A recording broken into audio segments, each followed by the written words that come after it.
Assalomu alaykum YouTube kuzatuvchilari. Bugun mana shu mato va mana bu mato qoldiqlaridan mana bu qizaloq uchun chiroyli uyga kiyishga qulay, yumshoq kiyimchalar tikamiz.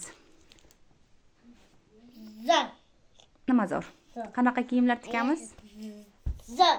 Chiroyli ko'ylaklar tikamizmi? Qani boshladik. Kelaveringchi qizim, bitta yaqinroq kelib bering menga. Keling, yuring.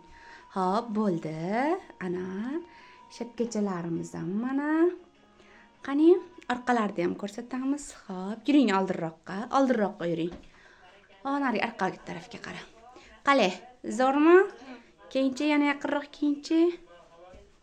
Hop, yonboshlarimizni ko'rsatamiz. Orqalarimiz chiroyli chiqibdimi? Sizga yoqdimi? Qalay chiqibdi? Yaxshi. Zo'r. Zo'r. Yumshoqmikan? Mazamikan? Shapkachalari ham yoqdimi? Chaqaloq qizcha bo'lib qoldingiz? Buzuqlar mana shunga o'yinchoq bo'lib qoldimi? Qani orqalarini ham bitta ko'rsatingchi, orqalarini ham. Voy, malades. Menga qarangchi endi. Voy, yashasin. Juda chiroyli chiqibdimi? Mana ko'ylakchamiz tayyor. Qalay chiqibdi? Yaxshi.